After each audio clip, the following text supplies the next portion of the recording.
올리브트리 에듀케이션 감람나무 교육원. 네, 여러분 안녕하세요. 다시 돌아온 올리브트리 에듀케이션의 탱쌤입니다. 네, 제가 빨리 돌아오려고 했는데 너무 죄송해요. 현생에서의 삶이 너무 바쁘고 지나치게 할 일이 많아서 도저히 돌아올 엄두가 안 났는데 다시 열심히 여러분과 공부해 보려고 돌아왔습니다. 네, 저번에 저희가 마지막으로 바이올로지에서 배웠던 게 Characteristics of Living Organisms 였어요. 그게 뭐였냐면 살아있는 생명체들, living organism들의 characteristics 어떤 특징들을 공부해봤죠. 생명체를 어떻게 살아있다, 죽어있다를 분류할 수 있냐를 7가지를 체크해가지고 살펴보았어요.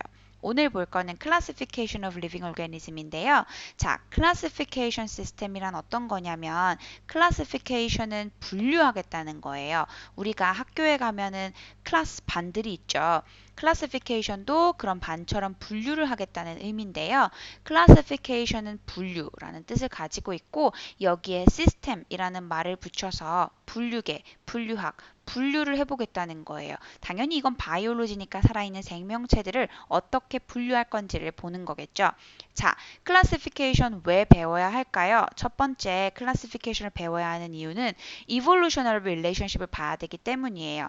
evolutionary라는 뜻은 진화론적인이라는 뜻이고 relationship은 관계인데 어떤 두 개의 생명체가 있는데 얘네가 어떠한 관계가 있냐 없냐를 판단하기 위해서는 이 두 생명체의 classification, 분류학을 공부해야 알 수 있습니다. 자, 또 두 번째 classification을 배워야 하는 이유는 to prevent는 막다라는 뜻이죠.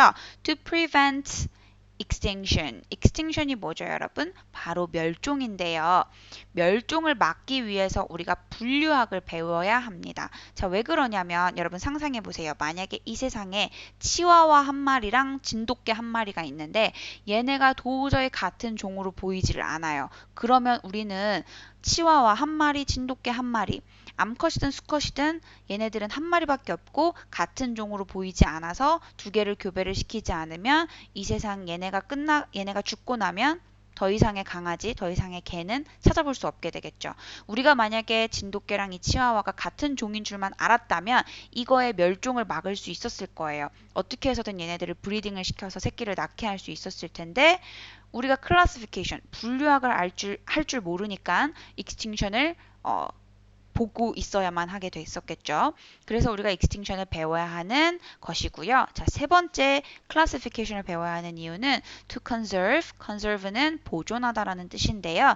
to conserve potential value. 여기서 potential이라는 뜻은 잠재적인 value라는 뜻은 가치. 잠재적인 가치를 보존하다. 어떤 의미냐면 여러분 우리나라 속담에 그런 게 있어요. 개똥도 약에 쓰려면 없다. 이게 여기 지금 클래시피케이션에서도 적용이 되는 건데요. 어떤 생명체가 아무런 가치가 없어 보여서 그냥 냅뒀는데 사실 알고 보니까 얘네가 엄청난 가치가 있는 애들이었던 거죠. 분류학을 공부하고 나면 얘네의 가치를 우리가 알아갈 수 있는데 얘네의 가치를 미처 우리가 알지 못했을 때 얘네들이 extinction, 멸종해버리면 어떡하죠? 우리는 그 가치를 잃어버리는 게 되겠죠? 또 to conserve diversity of species. diversity of species에서 species는 종을 의미해요. 여기서 종은 딸랑딸랑 거리는 종도 아니고 주인과 하인 할 때 그 종도 아니에요. 여기서 말하는 종은 살아있는 생명체, 종족 이런 뜻이에요. 예를 들어 보면 기린하고 불가사리는 다른 종류의 동물이죠. 그래서 다른 종이라고 얘기하는데 이때 이 종을 영어로 species라고 합니다. diversity of species의 species는 종이고 diversity는 다양성이에요. 자, 그러면 무엇을 보존하기 위해서 classification을 배워야 하나요? 종류의 다양성, 살아있는 생명체들이 다양하게 이 생태계에 유지되어질 수 있게 하기 위해서 분류학을 공부해야 하는 거예요. 예를 들어 봅시다, 여러분. 우리가 꽃이라고는 이 전 세계에 해바라기밖에 없다고 생각해 보세요. 어떻겠어요? 안 되겠죠? 왜 안 되는지는 우리가 나중에 배울 거라서 여기서는 일단 그냥 된다 안 된다만 한번 얘기를 해보는 거예요. 생명체의 종류는 다양해야 합니다. Long story short, 어려운 얘기, 긴 얘기 짧게 하면 다양성이 보존되어지지 않으면 생태계는 결국 무너지고 말기 때문이에요. 자, 여기서 먼저 evolutionary relationship을 한번 살펴보도록 할게요. 여기서 말하는 evolutionary relationship의 evolution은 우리가 알고 있는 원숭이가 사람 됐다는 진화는 아니고요. 이런 진화입니다. 두 개의 생명체가 다른 환경에 존재하다 보니 전혀 다른 모양을 가지게 되었다라는 진화예요. 약간 여러분 아시려나? 포켓몬스터에 피카츄가 라이츄된 것 같은 그런 진화를 얘기하는 겁니다. 자, 여기 토끼 한 마리가 있어요. 아주 귀엽고 작은 토끼죠. 이렇게 귀엽고 작은 토끼는 어디에 많냐면 우리나라 요 동양권에 많아요. 이런 토끼를 보고 자라온 우리들은 토끼를 어렸을 때부터 무엇에 많이 비유하는 것을 들였냐면 토끼 같은 마누라, 토끼 같은 내 새끼, 토끼 같은 딸, 뭐 토끼 같은 내 애기. 토끼는 되게 작고 귀엽고 연약하고 약한 이런 존재로 인식이 되어졌어요. 반면에 호주나 서양에서는 토끼를 어떻게 비교하는 줄 혹시 알고 계시나요?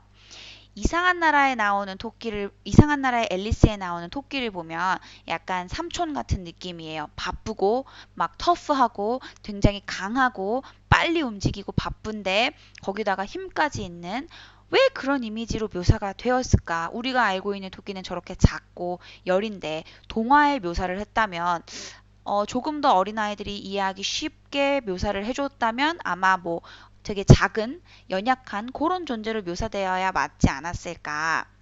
근데요, 여러분, 호주나 서양에 있는 사람들이 보고 자라온 토끼는 이렇게 생겼어요. 굉장히 강하게 생겼죠? 우리가 보고 있는 토끼랑은 굉장히 달라요. 그러다 보니 그들이 인식하는 토끼는 강하고 센 그런 동물로 인식이 되어졌던 거죠. 이 두 토끼는 분명히 같은 스피시스예요. same species인데 두 개가 살아온 환경, environment가 달라서 서로 다르게 adaptation, 어댑테이션은 우리가 여기서 말하는 어댑테이션은 적응했다라는 뜻인데요. 다르게 적응한 거예요. 예를 들면 지금 왼쪽에서 보는 토끼는 작죠? 산토끼인데요. 우리는 산이 많으니까 이런 데서 살아남을 수 있는 토끼는 몸집이 작아야 해요. 왜? 산에는 동굴이나 아니면 숲풀 같은 데가 많으니까 빨리 숨으려고 몸집이 크면 숨기가 어렵겠죠. 그러니까 작은 토끼들이 살아남게 된 거예요. 그리고 또 오른쪽에 있는 저 토끼는 어땠냐? 대체로 들판에서 사는 토끼들은요. 들판은 허허벌판이고 거기에는 천적들이 많아요. 그 천적들에게 잡아먹히지 않으려면 힘을 길러야 되고 몸집이 커져야 되고 싸워서 잘 이겨야 되다 보니까 저러한 특징을 갖게 된 겁니다. 자, 같은 스피시스인데 다른 environment에서 얘네가 살다 보니 다른 어댑테이션을 가져서 서로 같은 점도 있지만 다른 점이 생기게 됐다라는 게 여기서 말하는 evolution이에요. 자, 이러한 특징들 evolutional relationship을 알지 못했다면 얘네가 같은 클래시피케이션으로 묶어질 수 있다는 걸 우리가 몰랐을 수도 있겠죠. 그래서 우리는 클래시피케이션을 통해서 두 가지의 생명체가 같은 종인지 혹은 다른 종인지를 분류해내기 위해서 클래시피케이션을 배워야 합니다. 처음 클래시피케이션을 사용한 사람은 아리스토틀이라는 그리스의 철학자인데요. 이 사람은 두 가지의 방법으로 살아있는 생명체들을 클래시피케이션, 분류를 해봤어요. 첫 번째 방법은 몰폴로지를 이용하는 거였고요. 두 번째 방법은 아나토미를 이용하는 거였어요. 몰폴로지는 study of the form 또는 study of outward appearance라고 제가 저 밑에 적어놨는데 겉으로 보여지는 외형, 생김새 등을 보고 판단을 하는 거고요. 아나토미는 study of their internal structure, 내부에 있는 것들을 보고 판단을 하는 거예요. 즉, 해부를 해보겠다는 뜻이죠. 몰폴로지는 외부를, 아나토미는 안에 내부를 해부해서 보겠다. 그리고 이게 같은 종인지 다른 종인지를 분류해 보겠다라고 아리스토틀이 말을 한 건데요. 여기에는 아주 치명적인 문제점이 있어요. 바로 appearance is deceptive. 여기서 deceptive는 믿을 수 없다는 뜻인데요. appearance는 우리가 보는 거예요. 우리가 보고 판단하는 건 다 믿을 수 없다는 뜻이에요. 자, 이게 무슨 뜻이냐? 여기 제가 두 개의 식물을 준비했어요. 언뜻 보기에는 되게 비슷하고 같아 보이지만 왼쪽에 있는 식물은 런던 플레인 트리라는 식물이고 오른쪽에 있는 식물은 브리티시 스캐모라는 식물입니다. 왼쪽에 나온 저 식물은 런던에 있는 가로수들이고요. 오른쪽에 있는 식물은 미국에서는 쥐방울나무라고 얘기하고 영국에서는 당단풍나무라고 얘기하는 그런 식물이에요. 같아 보이지만 사실 얘네는 다른 종류의 식물인데요. 어떻게 다르냐? 왼쪽에 있는 런던 플레인 트리는 이렇게 이파리가 alternative leaf insertion으로 자라나요. 교차해서 왼쪽에 한번 오른쪽에 한번 자라나는 그런 식물이고요. 오른쪽에 있는 브리티시 시캐모어는 잎들이 교차해서 자라나는 게 아니라 서로 엇갈려서 자라요. 무슨 말이냐면 왼쪽 오른쪽이 동시에 나와요.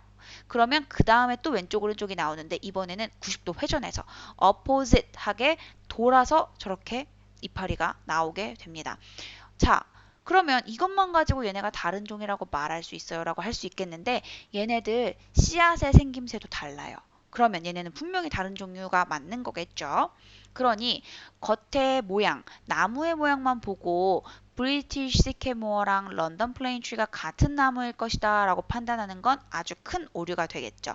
아리스토텔의 몰폴로지를 통해서 식물 또는 동물, 생명체들을 판단하면 안 된다라는 교훈을 주는 이그젬플이었습니다. 자, 그러면 어떻게 식물을 분류하는 게 옳으냐? 그 다음에 사람들이 식물을 분류한 방법은 이거였어요. 피가 있냐, 피가 없냐. 피가 있냐, 피가 없냐. 언뜻 보면 make sense해 보이지만 피가 있는 걸 vertebrate, 피가 없는 걸 invertebrate라고 얘기를 했다고 해요. 여기서 vertebrate는 척추 생물이고요. invertebrate는 무척추 생물로 분류를 해봤다는 건데 여기서도 문제점이 발생합니다. 자, 뭐냐면요.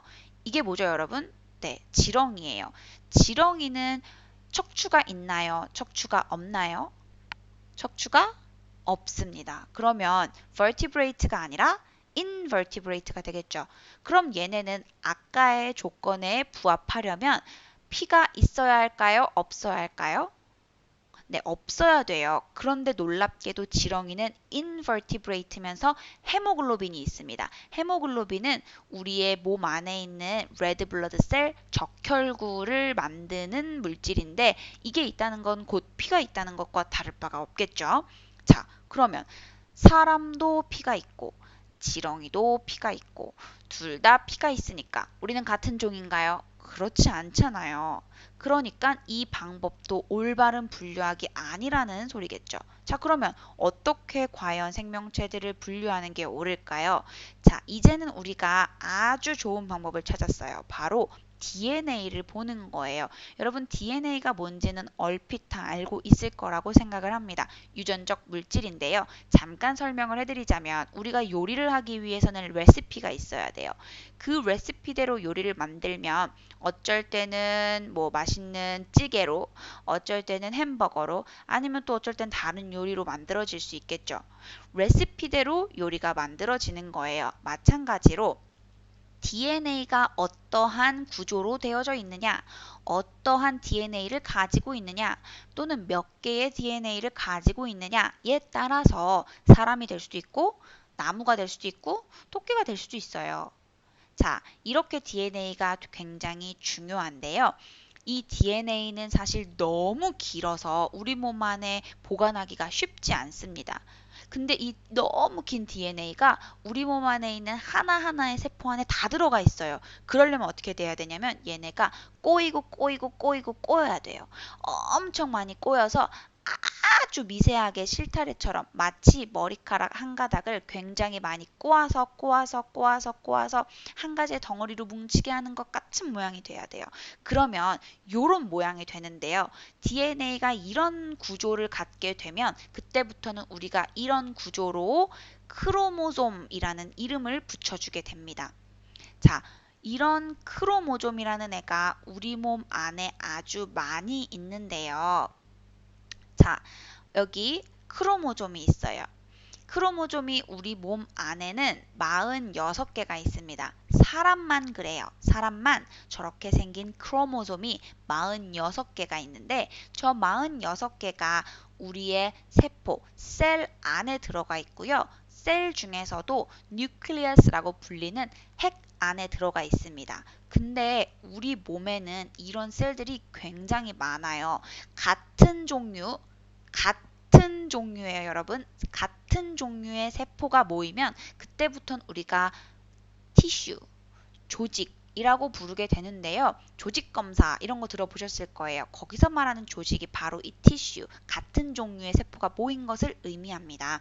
이렇게 같은 종류의 세포가 모여서 하나의 티슈를 만들고 다른 different 티슈들이 모여서 organ을 만듭니다. 근데 우리 몸 안에 organ이 장기인데요. 장기가 굉장히 종류가 많죠. brain, heart, lungs, liver, intestine, stomach 굉장히 많은 organ들이 있어요.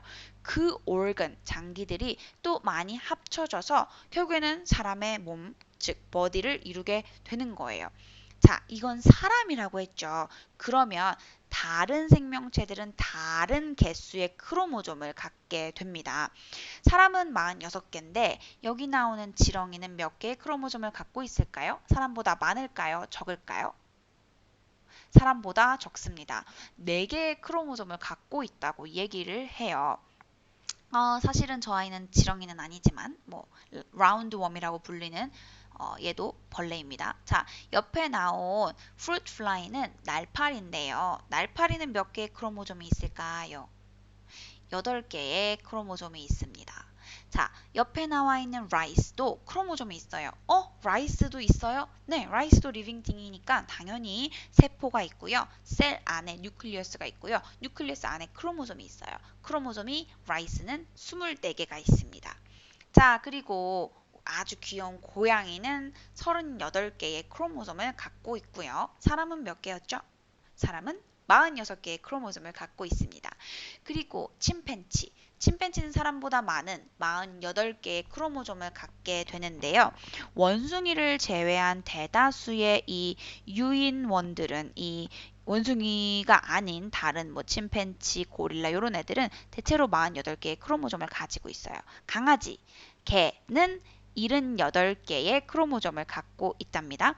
자, 생명체마다 이렇게 고유한 크로모점 넘버를 가지고 있고요. 크로모점 개수가 몇 개인지만 알아도 얘가 어떠한 종류인지를 알 수가 있겠습니다. 클래시피케이션 가능하겠죠?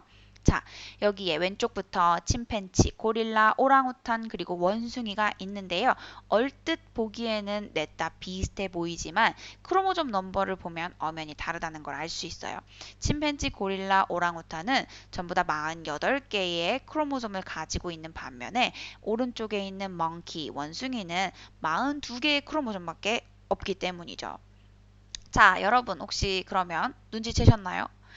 원숭이와 또 오랑우탄, 고릴라, 침팬지 중에서 사람하고 더 가까운 것은 오랑우탄, 고릴라, 침팬지겠죠? 그리고 이건 여담인데 오랑우탄의 저 오랑은 말레이어 또 인도네시아어로 사람이라는 뜻이고요. 우탄은 정글이라는 뜻으로 제가 알고 있어요. 그래서 오랑우탄이 아마 정글에서 사는 사람이라는 뜻이라는 걸로 알고 있습니다. 그만큼 사람하고 비슷하게 여겨졌던 것 같아요. 자, 우리가 이번에 배워볼 한 가지의 단어는 클라디스틱스라는 단어예요. 클라디스틱스는 분기학이라는 뜻인데요. 말이 굉장히 한국말로도 어렵죠. 쉽게 얘기하면 이런 거예요. 우리가 살아있는 생명체들, 동물, 식물들을 분류할 때에 어떻게 분류하면 편하냐면 자, 얘네들이 두 개의 생명체를 비교하는데 같은 특징을 공유하고 있냐 아니면 다른 특징을 가지고 있냐를 보면서 얘네들이 같은 특징을 공유하고 있네. 그러면 얘네가 아마 이렇게 똑같은 비슷한 원조 동물에서부터 파생된 걸 거야 라고 생각하면서 식물, 동물들을 분류해 나가는 걸 클라디스틱스라고 얘기를 합니다. 자, 단어만 알아두시면 돼요. 여러분 이거는 자, 이번에 알아볼 건 스피시스예요. 여러분, 스피시스가 과연 무엇일까요? 스피시스는 제가 아까 종이라고 말씀을 드렸어요. 종이라는 걸 그러면 조금 더 디테일하게 설명을 해볼 텐데요. 종이라는 건 group of living organisms, 생명체들의 한 그룹이에요. 근데 어떤 그룹이냐면 that reproduce a fertile offspring. 이게 뭐냐면 offspring은 자식이에요. 새끼를 낳았는데 그 새끼가 fertile 해야 돼요. 여기서 fertile 하다는 건 불임이면 안 된다는 소리예요. 같은 종류의 생명체들끼리는 서로 새끼를 낳을 수 있어야 되고 그리고 그 새끼는 반드시 불임이면 안 된다. 여기서 말하는 불임은 어떤 우연한 계기로 불임이 된다는 게 아니라 모든 10명 사람이 아닌데 10마리를 낳았으면 10마리가 모두 다 불임이어야 한다는 뜻이에요. 자, 이그젬플을 가져왔어요. 여기 지브라랑 덩키가 있는데 얼룩말하고 당나귀죠. 언뜻 보기에는 둘 다 말이니까 비슷한 스피시스, 뭐 똑같은 스피시스일 수 있겠다라고 할 수 있어요. 다리도 4개고 둘 다 꼬리도 있고 또 둘 다 새끼를 낳고 그래서 이 둘을 교배, 브리딩을 시켜봤어요. 두 개를 브리딩을 시키고 새끼를 낳는지 봤는데 어머, 새끼가 나왔네. 근데 그 새끼가 이렇게 생겼어요. 그래서 이 아이에게 이런 이름을 줬어요. 지동크. 지브라랑 동키가 합쳐졌다고 지동크라는 이름을 줬답니다. 그런데요, 놀라운 사실은 10이면 10, 20마리면 20마리, 100마리면 100마리. 지동크는 모두 다 infertile해요. 무슨 말이냐면 얘네는 새끼를 낳을 수가 없어요. 그래서 사람들이 뭐라고 얘기했냐면 덩키하고 지브라는 같은 스피시스가 아니구나 라고 얘기를 했답니다. 이게 바로 스피시스예요. 자, 그러면 또 한 가지 이그젬플을 봅시다. 여기 강아지가 2마리가 있어요. 과연 얘네가 정말로 같은 종이 맞을까요? 하나는 다리가 짧고 하나는 다리가 길고 하나는 몸이 길고 하나는 몸하고 다리 비율이 비슷한데 정말로 같은 스피시스가 맞을까요? 얘네 둘을 이렇게 교배를 시켜서 새끼를 낳아봤는데 어머, 이 새끼가 fertile하네. 그러면 저 2마리는 뭐였다? 같은 스피시스가 맞았다 라고 얘기를 할 수 있겠죠. 자, species definition 여러분 이해하겠나요? 넘어가 볼게요. 이번에는 바이노미얼 노멘클레이처를 배워볼 거예요. 바이오를 공부하면서 가장 힘든 부분 중에 하나가 아마 단어일 텐데 바이노미얼 노멘클레이처 단어가 너무 어렵죠. 근데 너무 걱정하지 마세요. 바이노미얼 노멘클레이처 하나하나 뜯어보면 그렇게 어려운 단어가 아니에요. 바이노미얼의 바이는 2개라는 뜻이고요. 노미얼은 이름이라는 뜻이에요. 네임하고 비슷하게 생겼죠. 2개로 이름을 짓겠다. 그래서 우리나라 말로는 binomial system, 이명법이라고 얘기를 하기도 한답니다. 자, 우리나라 말로는 이명법, 영어로는 binomial system이라고 얘기를 하기도 해요. binomial nomenclature 또는 binomial system, 이명법인데요. 어떤 뜻이냐? 2개의 단어로 생명체의 이름을 지어보겠다라는 뜻이에요. 2개의 단어, 어떤 2개의 단어? 하나는 genus고요. 하나는 species예요. 자, 여러분 지금은 몰라도 되는데요.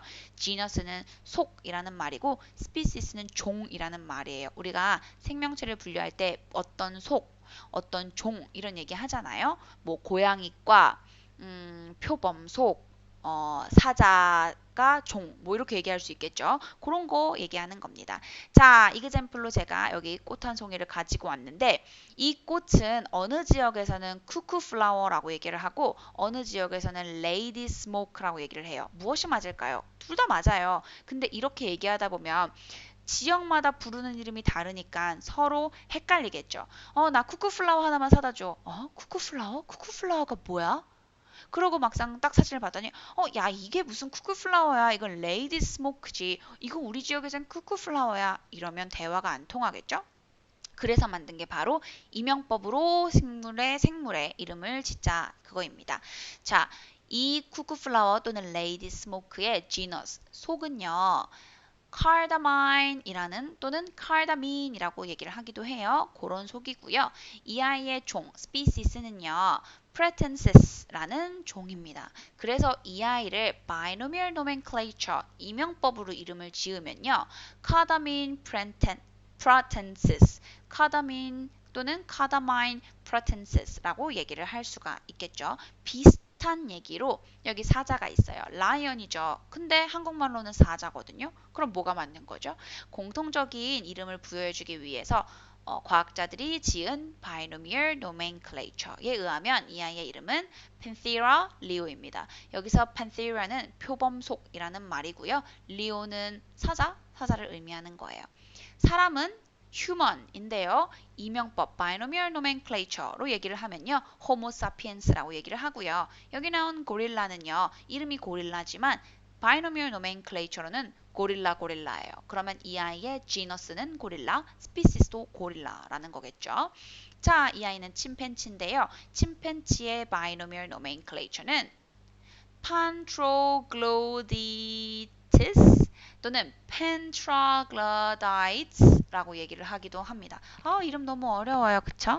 여러분 이거 외우실 필요는 없습니다. 그냥 binomial nomenclature가 어떤 거다라는 거를 좀 보여주기 위해서 example을 가져왔던 것 뿐이니까요. 여러분 외우실 필요는 없습니다.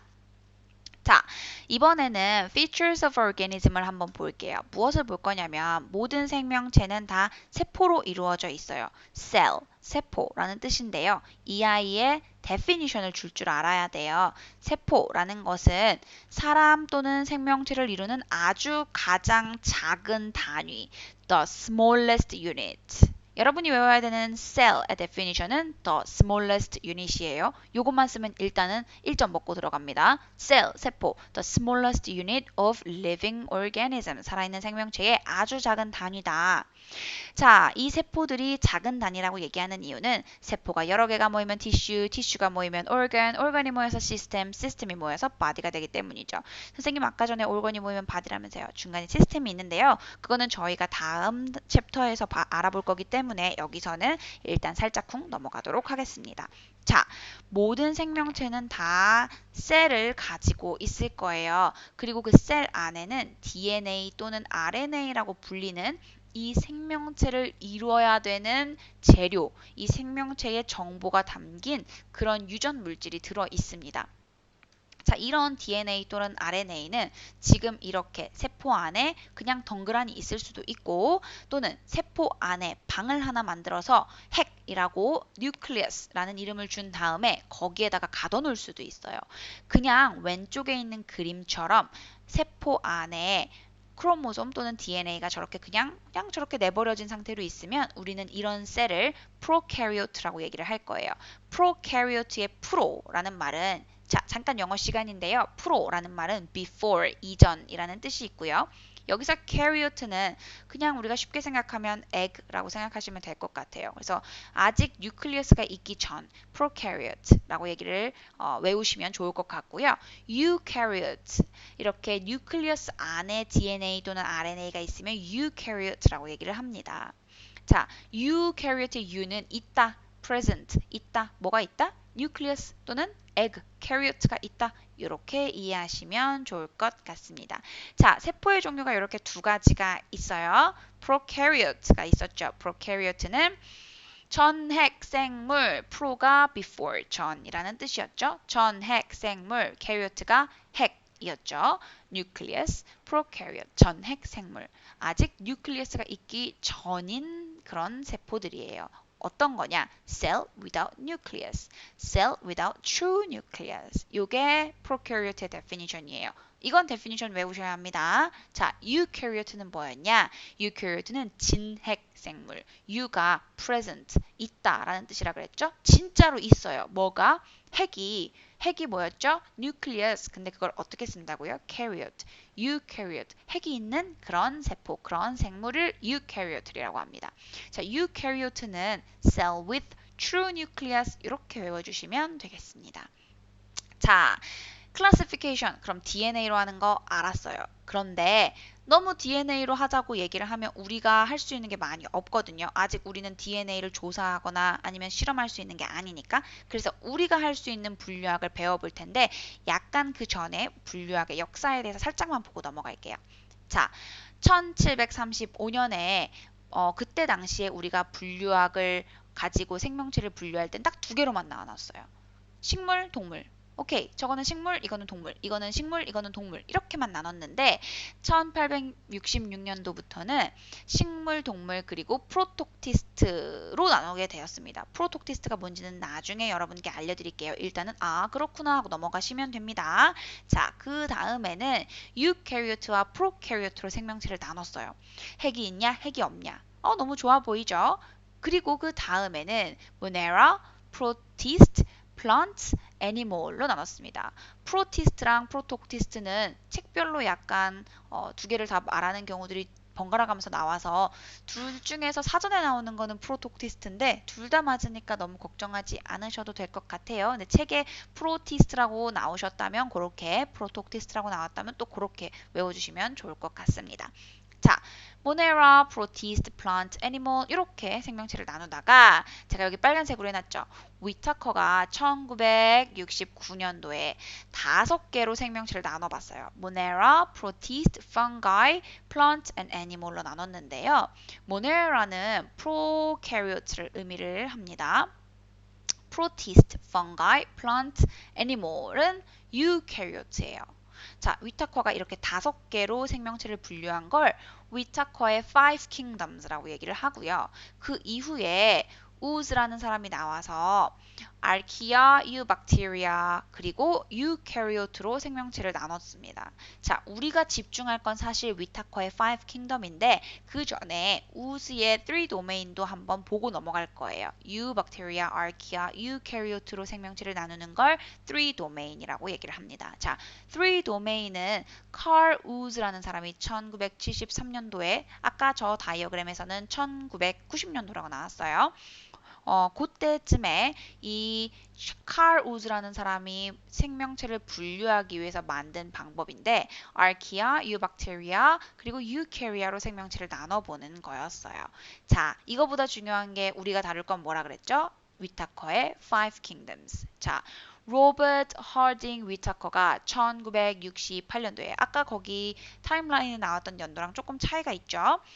그때 당시에 Five Kingdoms 5개로 생명체를 나눠봤어요. 첫 번째는 animal, 두 번째는 plant, 세 번째는 fungus, 네 번째는 prokaryote 또는 monera, 그리고 마지막으로 protoctist. 아까 거기는 protist라고 나왔었죠. 둘 다 맞다고 했어요. 이렇게 생명체를 분류를 해봤습니다. 자, 그러면 먼저 세포를 보고 그 세포가 prokaryote냐 아니면 eukaryote냐를 본 다음에 그 다음에 프로캐리오트면 모네라, 유캐리오트면 얘가 세포 하나가 생명체냐 아니면 한 생명체를 만들기 위해서 여러 개의 세포가 필요하냐를 봅니다. 여러 개의 세포가 필요하면 멀티셀룰러, 한 개의 세포가 그냥 생명체면 유니셀룰러, 유캐리오트인데 유니셀룰러면 프로톡티스트 또는 프로티스트, 다음에 유캐리오트인데 멀티셀룰러면 애니멀, 플란트, 펑거스로 분류를 했습니다. 자, 여기 나온 사자.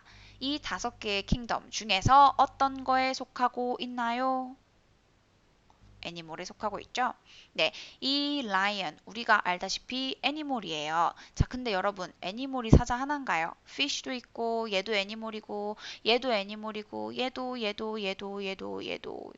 얘도 다 애니멀이거든요. 그러면 애니멀도 분류하는 방법이 있어야겠죠? 킹덤으로 먼저 분류를 하고 난 다음에는 우리가 파일럼이라는 애로 분류를 하는데 애니멀 밑에 존재하는 파일럼은 너무 종류가 많아요. 그 중에서 몇 가지만 좀 가지고 와봤습니다. 첫 번째, coelenterate, 두 번째, flatworm, 세 번째, nematode, 네 번째 아넬리드, 다섯 번째 아르트로포드, 여섯 번째 몰러스크, 일곱 번째 에키노덤, 여덟 번째 vertebrate예요. 여기서 제가 빨간색으로 2가지 표시한 게 우리가 IGCSE 시험을 보기 위해서 필요한 알아야 되는 2가지 애니멀 킹덤의 파일럼들입니다. 아르트로포드랑 vertebrate. 자, 아르트로포드랑 vertebrate는 각각 뭐냐? 일단 벌티브레이트는 아까 전에도 봤지만 척추 생명체예요. 그리고 아트로포드는 절지 동물입니다. 절지 동물은 뭔가 몸이 나눠져 있다는 뜻이겠죠? 자, 아트로포드는 또 4개 종류의 클래스로 나뉘게 되는데 첫 번째 크러스타시아, 그 다음 인섹트, 그 다음에 에라키니드, 그 다음에 마이리아포드 이렇게 나뉘고요. vertebrate는 또 5개의 클래스로 나뉘게 됩니다. mammal, amphibia, reptile, bird, 그리고 fish. 자, 그러면 여기 아트로포드에 있는 애들부터 하나하나씩 우리가 알아보도록 하겠습니다. 자, 첫 번째 나온 크러스타시아. 여러분 들어본 적 있을까요? 크러스타시아. 크러스타시아는 갑각류예요. 갑각류. 들어본 적 있죠? 갑각류. 아, 발음이 너무 어렵다. 갑각류를 의미를 합니다. 두 번째, 인섹트는 뭐죠? 인섹트는 곤충이죠. 그리고 세 번째, 에라키니드는 뭘까요? 혹시 들어보신 적 있으실까요? arachnid. 이거는 거미류를 얘기를 합니다. 자, 그리고 myriapod. myriapod. 어떤 느낌인가요? myriapod. 뭔가 굉장히 많아 보이지 않나요? 많아. 뭐가 많냐면 다리가 많아요. myriapod는 다족류, 다리가 많은 아이들을 의미를 합니다. vertebrate에서 매멀은 포유류를 의미를 하고요. amphibian은 뭘까요? amphibian은 우리가 알고 있어요. 한국말로는 양서류라고 부르는 애들인데 어떤 애들이 amphibia죠? 대체로 우리가 amphibian 하면 딱 생각나는 거 frog, amphibia죠. 자, reptile. reptile은 파충류인데요. 파충류 하면 제일 먼저 뭐가 생각나세요? 저는 뱀, 도마뱀 이런 게 생각이 나네요. 자, 그 다음 bird. 여기서 bird는 새가 아니라 조류. 우리는 분류학을 공부하는 거니까요. 그리고 fish. fish는 생선이 아니고요. 여기서는 뭘까요? 자, 매멀은 뭐였죠? 포유류. 그 다음에 amphibian은 양서류. reptile은 파충류. bird는 조류. 그러면 fish는 어류. 생선 아니고 어류입니다. 자, 여기에 lion이 있어요. lion은 애니멀인데 그러면 arthropods랑 vertebrate 중에 어디에 속하는 아이일까요? vertebrate에 속하는 아이입니다. 저 5가지의 클래스들 중에서 어디에 속하는 아이일까요? 매멀에 속하는 아이입니다. 자, 그러면 lion은 kingdom은 animal, phylum은 vertebrate, 클래스가 뭐였죠? 매멀. 근데 선생님 매멀이라 그랬으면서 왜 매멀리아라고 돼 있어요? 우리가 매멀이라고 말하면 포유류인데요. 분류학으로 얘기를 할 때는 종종 이렇게 뒤에 a를 붙여요. 예를 들면 킹덤 애니몰이라고 제가 저기다 썼지만 사실 킹덤 애니몰라라고 말하는 경우가 많고요. 그 다음에 vertebrate도 뭐 vertebra 이렇게 말하는 경우도 많습니다. 그래서 클래스에는 그걸 보여주려고 example로 매멀이라고 안 쓰고 매멀리아라고 한번 써봤고요. 그 다음에 오더는 뭘까요? 이거는 제가 이제 안 가르쳐 드렸거든요. 오더는 carnivora입니다. carnivora는 carnivore, C-A-R-N-I-V-O-R-E, carnivore에서 나온 말인데요. 역시나 마찬가지로 분류하게여서 뒤에다 a를 붙여서 carnivora가 됐어요. carnivore는 뭐냐? 육식. carnivore가 육식이니까 carnivora는 식육목. 아니 선생님 육식이면 육식목이지 왜 식육목이에요? 저 잘 모르겠어요. 식육목이라고 우리나라에서 얘기를 합니다. 목 여기서 목이라는 거는요. 오더를 의미를 하는 거예요. 그 다음 패밀리 어떤 패밀리일까요?